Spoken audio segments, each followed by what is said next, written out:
my goodness. A very special Tuesday morning to you. Welcome once again to Untengle on the Bridge 99 FM. Boy, may I tell you, on a really observant in the studio there. So a very special morning to you, Richie B and the Up and Go family. Have yourselves a wonderful day. And a very special Tuesday morning to our listeners on the Bridge 99 FM. Thank you very much for joining us in this brand new year 2023. Very special morning to Team Untengle as we start this new year, starting this new year with a positive attitude, with a good vibes, and of course, we're doing all of this for the Bridge Nation. So many rivers to cross, and here we go. We're crossing them one by one. It is now time for us to untangle the trending. Lafaine, where are you? Are you them out? I am here, I'm here.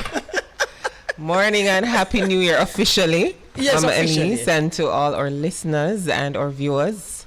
I hope that everyone is having a Happy New Year so far and that it started well for them, regardless if they made New Year's resolutions or not. But that's what we're talking about in Untangling the Trending this morning. Right. I found it very interesting when I read this article about the New Year's resolutions and how it started. Very interesting. Very interesting start. And for those who didn't hear, let me just give you a little piece of the start of New Year's resolution as we look at the history behind the tradition of New Year's resolutions. I am telling you, it says, did you know that the practice of making New Year's resolutions dates back almost 4,000 years ago? The Babylonians did it first. According to History.com and Wikipedia, the Babylonians reportedly made promises at the start of each new year to their gods to return borrowed objects and pay their debts. So these were gods who borrow things. Why? The borrowing thing I come from far. I'm high. But it's funny, Mama, a lot of the things that we do and a lot of the celebrations that we have or observe, it's coming from, paganism or those things back then, so many years ago that these Roman empires did so. Absolutely. And it may not affect how what we celebrate, but it might affect how we celebrate. Right, definitely. As you said, a lot of these traditions, and that is why a lot of people don't partake in a lot of these, celebrations. So as we start our conversation about New Year's resolutions, we just want to lay the foundation of the history of New Year's resolutions. However, though, Lafaine, I mean, when all is said and done, it probably is a natural move towards. It is. It Yeah. is because it's a new year.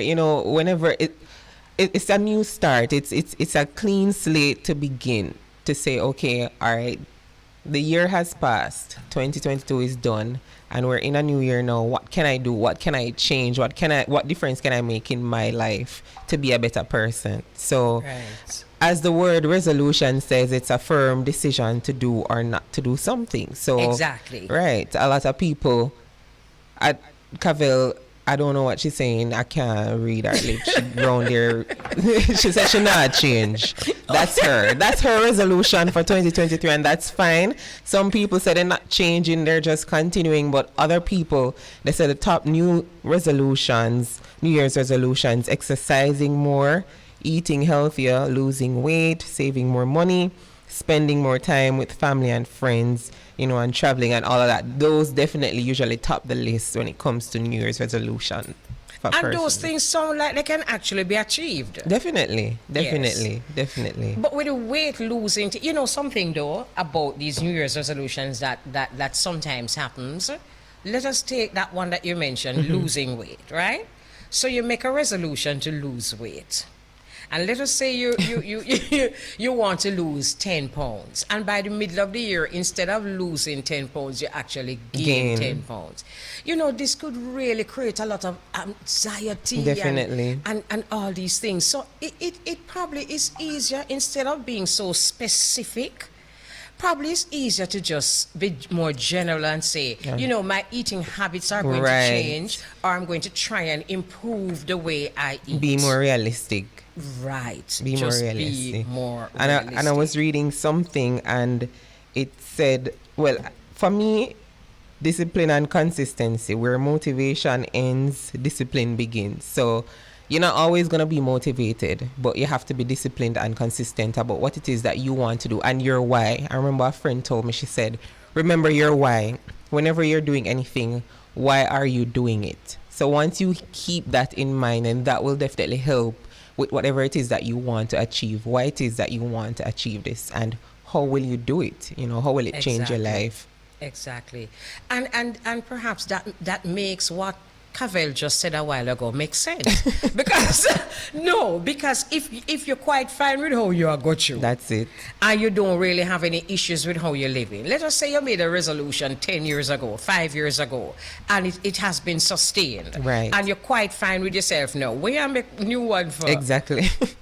Come speak up yourself. That's why I saw somebody posted, instead of saying new year, new me, they cross out the second new, and write new year, true me. So they're intentional about being true to themselves, whatever that means for them. So for me, I didn't really set any resolutions this year. You know, most females always want to lose weight and all of that, but I'm more focused on... You know, weight to lose. so no matter with that one there. Well, summer body, you know, hashtag summer body, but I'm good. I am good. I'm more about thriving and not surviving this year, you know, and to be more intentional and resolve, as you said, to cut off certain things and certain people who are not really feeding your soul and your spirit, and to lower my expectations of others but increase my expectation of myself. So serious things, those, you know. Yes. And can I say something, Lafaine? You see, your generation coming with some deeper resolutions, Yes, you know. definitely. Because, you know, my generation was, you know, came up with some good resolutions, but a lot of frivolous resolutions. And what you said a while ago is where people's minds are, because we're realizing that a good quality of life is not just about, I want to make more money, I want to lose more weight, I want to find a boyfriend. I mean, those things... And get married. Or get married. Those things are wonderful. They are. But what if the people that you find are toxic? Exactly. What are you going to do? What are you going to do? Would that be such a good idea?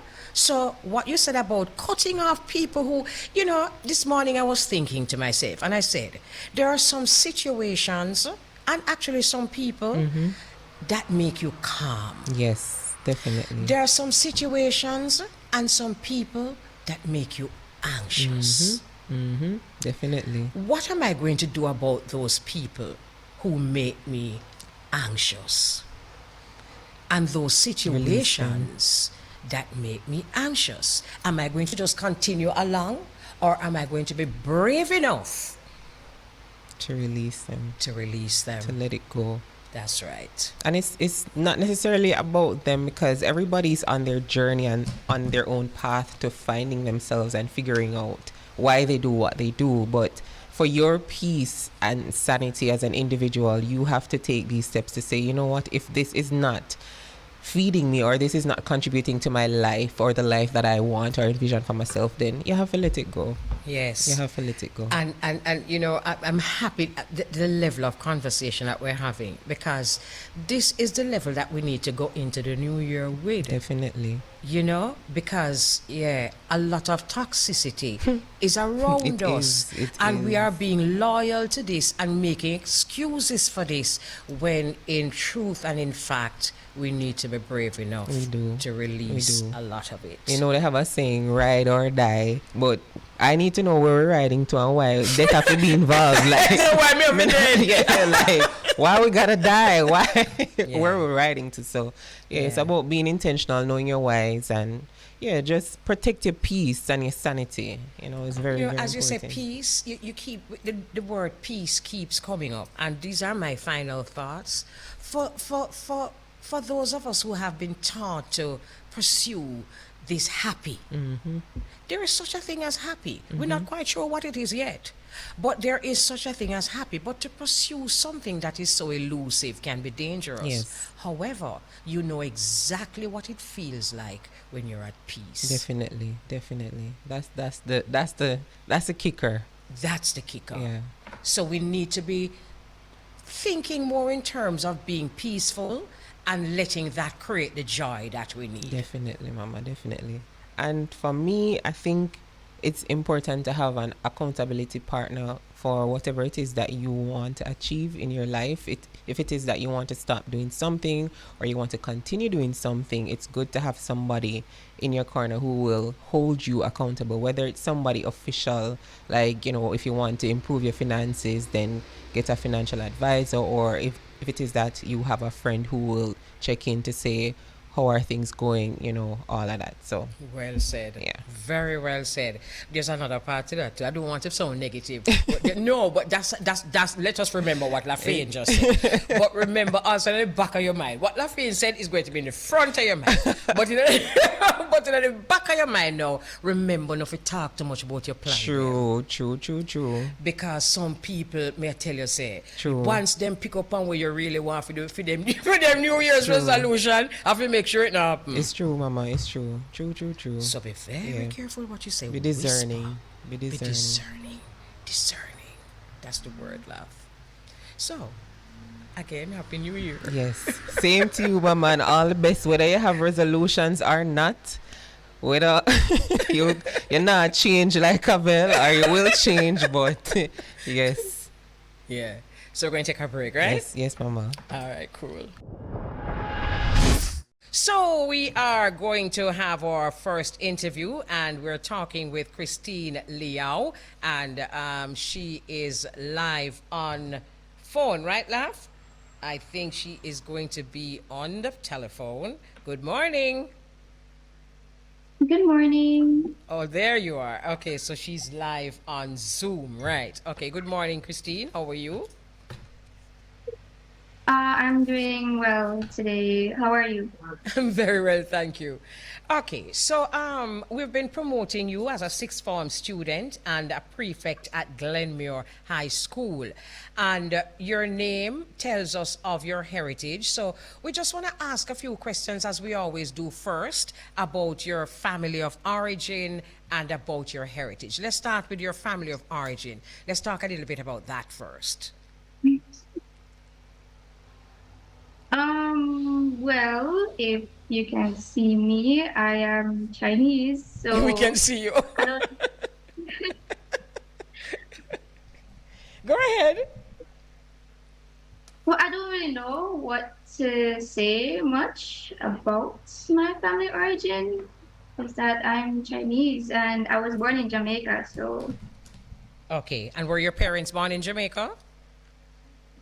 I believe my father was born in China, Okay, and I think my mother was born in Jamaica as well, okay. if I remember correctly. So, Okay, so you have Chinese heritage, but you actually were born in Jamaica, which makes you Jamaican, right?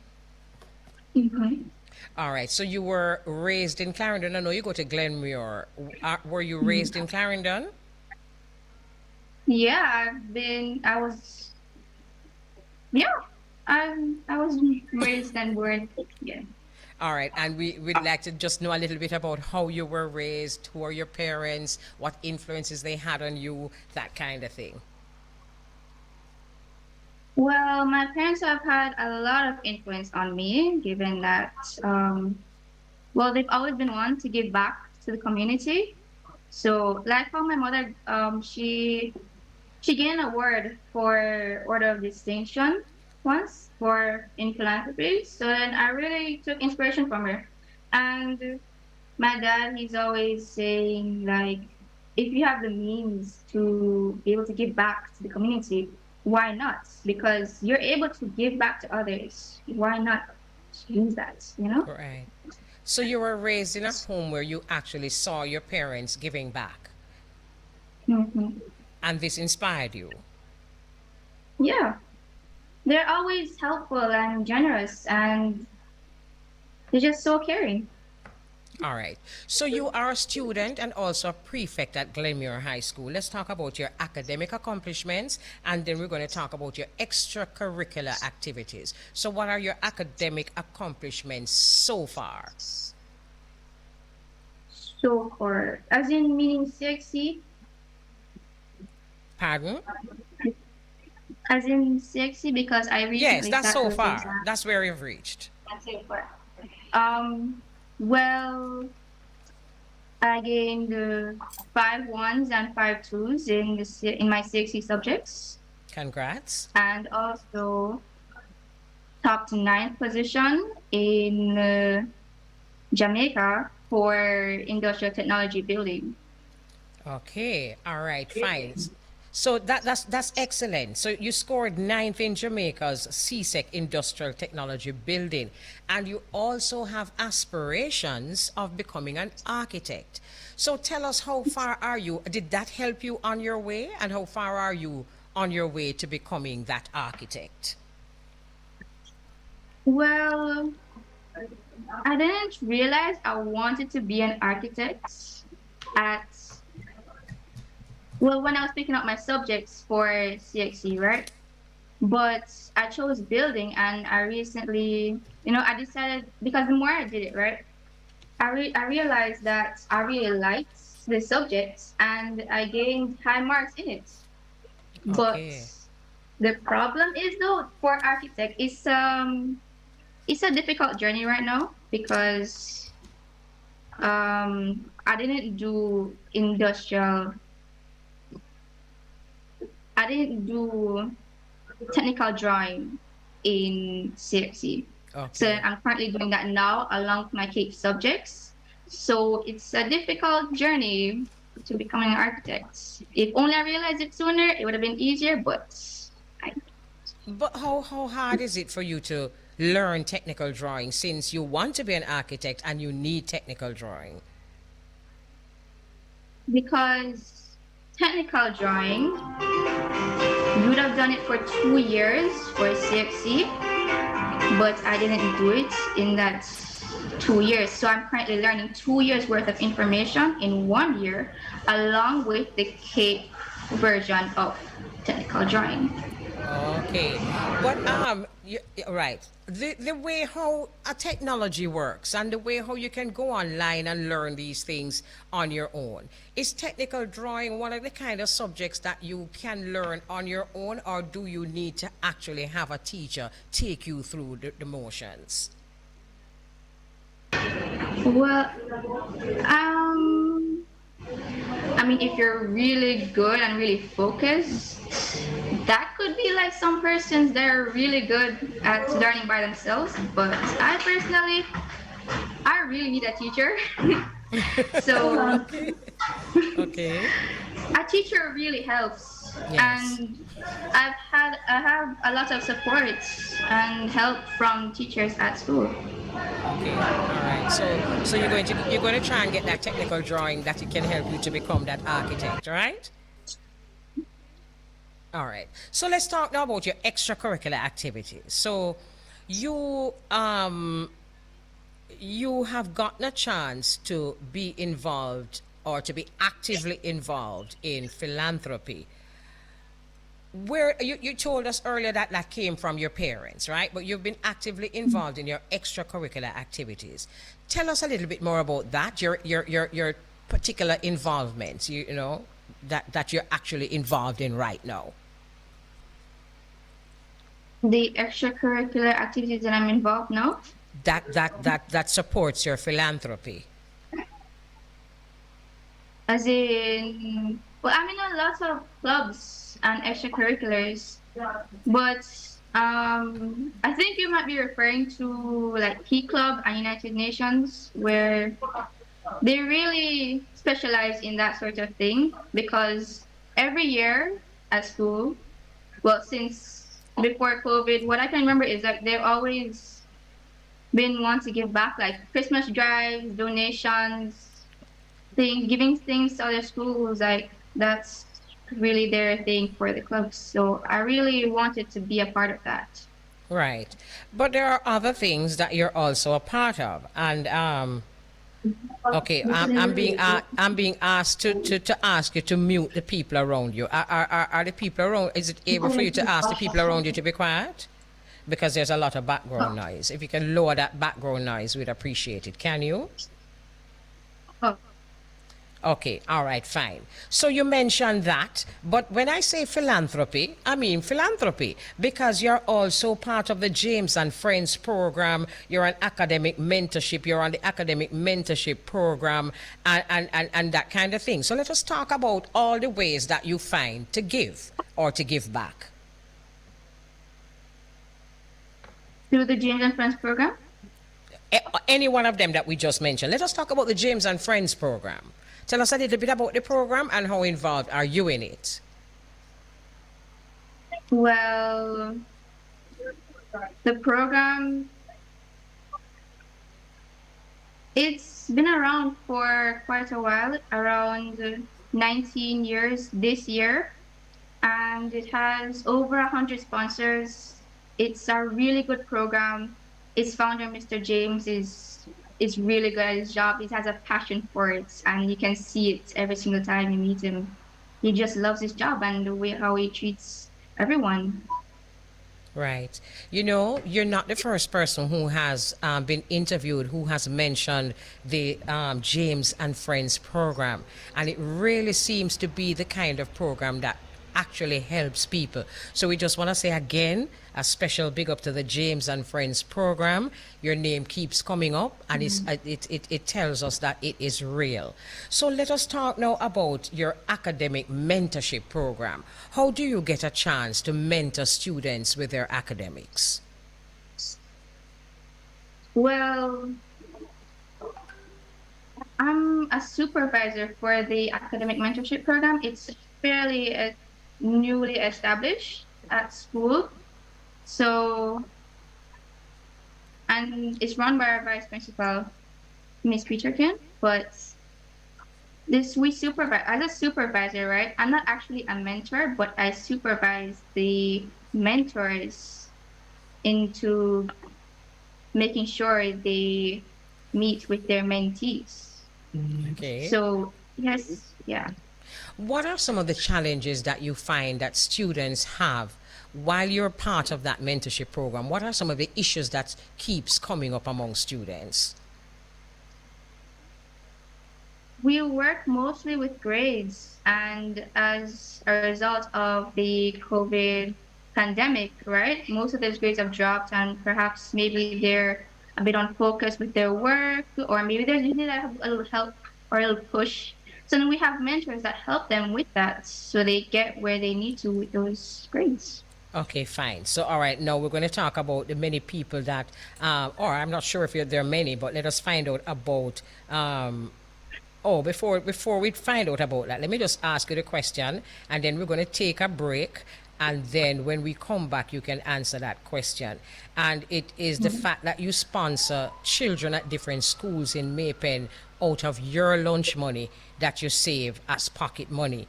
So we're going to ask you about that. We're going to take a break, and then when we come back, we're going to ask you about that. All right? You don't move. We're just going to take a break. Okay. And we have right here on Untengle on the Zoom, Christine Liao. She's a sixth form student and a prefect at Glenmuir High School.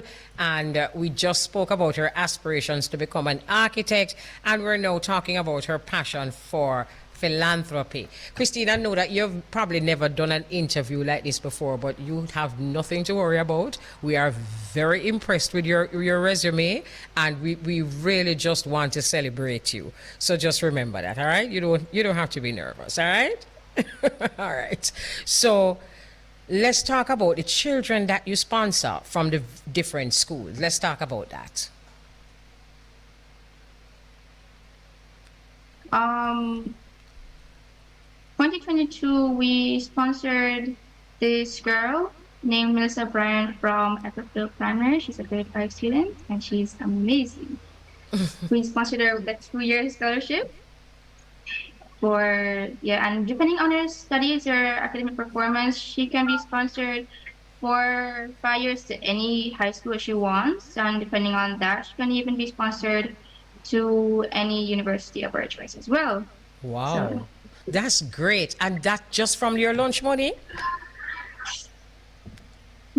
well, yeah, I mean, from well, our lunch money. Well, I collect lunch money, right, from various things that I would help my parents with, and also my parents would also help me in that as well, because I helped them around the store from summer, like a summer job, and I even helped them a little bit in December as well. So, I mean, I saved up and that was so. That is very, And very good. Excellent. Because, I mean, no matter how much money you get for your lunch money, because there must be a limit to how much you get, just the thought of yeah, you, just the thought of you taking out a little bit out or a lot out of your lunch money to help others is just so beautiful. How do students who you help respond? How do their parents respond? Or how does the community respond? well, by responding, you mean the reactions? I mean, how you are they grateful? How do they, what do they think about it? Do they tell you how you've helped them? That kind of response. Well, I don't really like to announce that. So I think the reactions, I think many people are grateful for that. And Right, right. Because I mean, without announcing it, it's a one-on-one thing. So they would know that without the public knowing, they would know that you're helping them. So, that's what I mean. When, just on one-on-one without going in the public and say, Christina's helped me. But they would. yeah, I'm not thinking about that. And it's good to know that you're not thinking about that either. But I just kind of wanted to know how they respond to you. I've had like some great reactions and they really look like they're really grateful for the help that they've been given. So the Wonderful. reactions are just the best. I mean, seeing them. Right. And how does that make you feel? That makes me feel thrilled and excited and just happy that I was able to make someone's day or the rest. I could even be helping the rest of their career or their future. So that's a really great thing to be proud of. Of course it is. Absolutely. And how do you think that you can use what you do to inspire others within the community, whether it is your family community or just the general community? Has what you have been doing sparked interest from other members of the community? Has anybody come to you and said, Christine, I love what you're doing. I'd like to do this too? Hmm.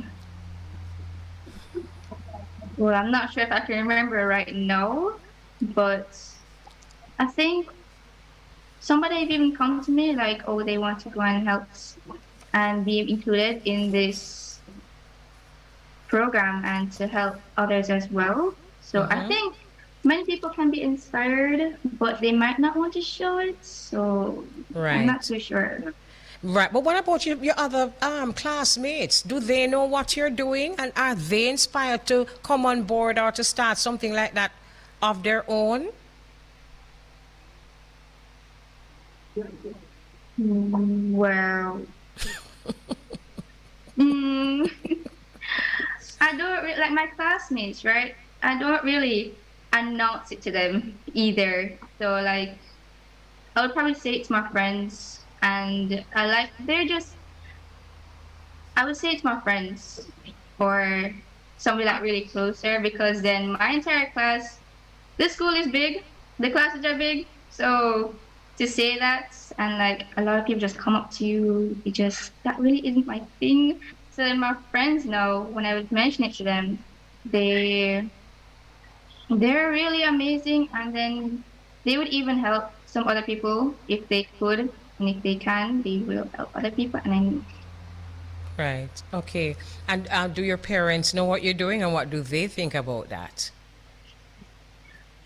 I think I think my parents are very proud of me because they most definitely know what I'm doing, given that they helped me in this as well. So I think they're really proud of what I'm. I'm doing. Right. Okay. All right. So we're going to finish this interview now. But before we seal off this interview, is there anything that you would like our listeners to know about you or what you're doing that we haven't spoken about?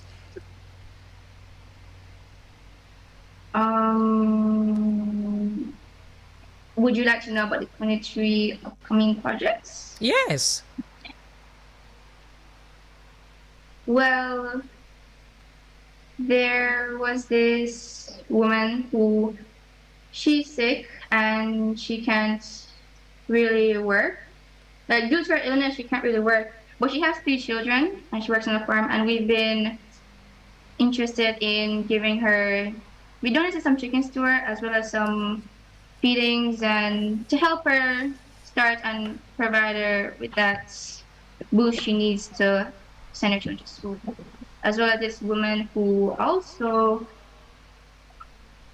I think she got sick, right? And her glasses, she can't really see them as well. So then we also helped her, get the get her eyes tested, got new glasses.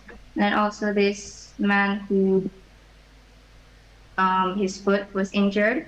He's a chef. He can't really, he needs some help. So then we also helped him in that. And then we plan to sponsor another child, a boy this time, another student for the scholarship as well. So Wonderful, excellent. Continue to do what you do because it is very clear to me that you're just doing it because you want to do it. You're not doing it because you want to be promoted.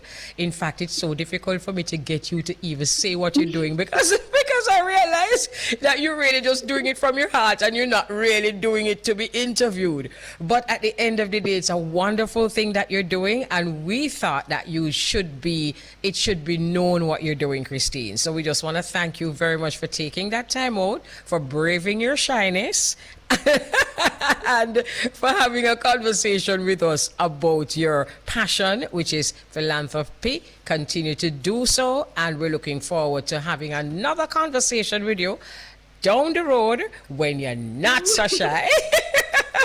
All right? I'll try not to be shy. It's going to be hard. You're most welcome. You're most welcome, Christine. Have a wonderful day, and congrats again, and say respect, send our love to your parents because I know that they are the inspiration behind all of this. All right? All right. Okay, so that's Christine Liao. She's a sixth form student and a prefect at Glenmuir High School. And you heard her talk about her aspirations of being an architect. But I think what she's really very passionate about is her philanthropy. And, it's just interesting when I talk to people like this, especially young people like Christine, because she's doing so much. Have you ever met people like this as we talk about New Year's resolutions? There are people who do a lot more than they can actually talk about. So probably we can take a leaf out of Christine's book, as shy as she is, and be a better doer than even perhaps a better talker, because she does more than she speaks. But congrats again, Christine. Continue to do what you do, and you're doing so much that I'm sure that you're going to be called upon, so that will help to get rid of some of the shyness. All right? So have yourself a wonderful day.